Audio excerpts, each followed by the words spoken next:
Tapi Tash dah langgar janji dengan Umi. Kenapa Tash tak cakap dengan Mama Tash yang Lisa tu terpaksa bohong? Mama tak nak dengar cakap Tash, Umi. Sebab Tash sendiri tak percaya Lisa. Susahlah untuk Tash, Umi. Ayah kami tu dah lama hidup dalam keluarga Tash. Susah untuk tak percaya yang dia ada niat jahat dalam keluarga.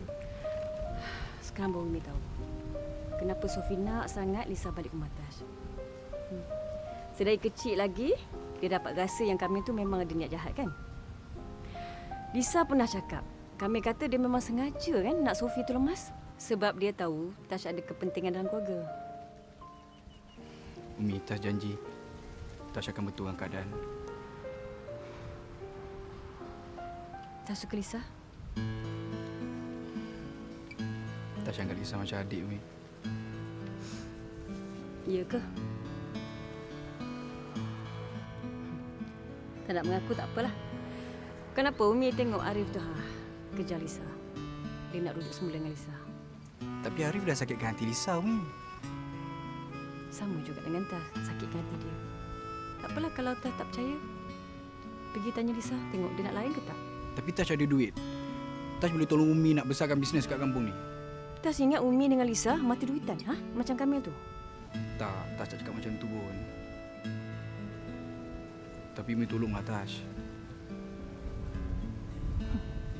Tadi tak nak mengaku, sekarang tak tolong pula.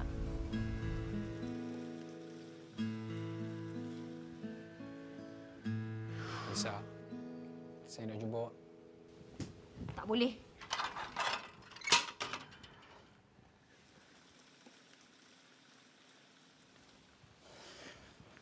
Saya nak jumpa awak juga. Tak boleh, saya tak nak jumpa awak.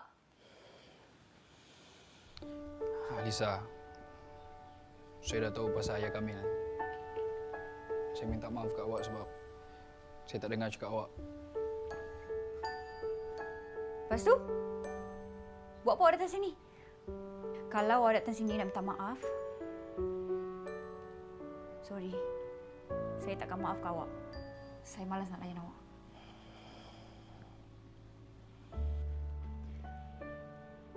awak. Kenapa awak tinggalkan Mama? Awak tak risau ke kat rumah tu nanti hantu-hantu tu kacau Mama, buat apa-apa ke dekat Mama?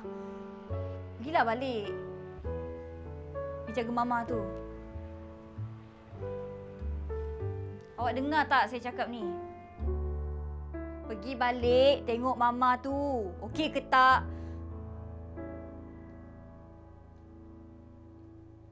Tash? Tash? Tash? Tash?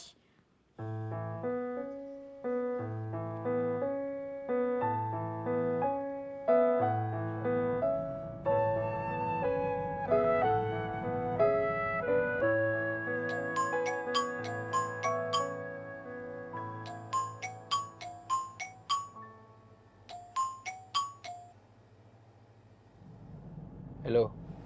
Awak nak apa? Tash, kenapa awak buat saya macam ni? Sebab awak tu berpakat dengan mak awak, dengan ayah kami untuk hancurkan keluarga saya, kan?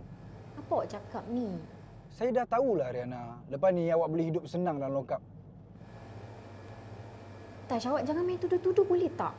Tuduh? Awak cakap saya tuduh? Riana, saya, Alisa dengan Uncle Rahmat ada bukti lah, Riana. Saya tahu, Riana, awak tak sejahat tu. Awak terikut cakap mak awak dengan ayah Kamil yang tamak sangat tu kan? Saya boleh tolong lepaskan awak. Tapi awak kena tolong saya.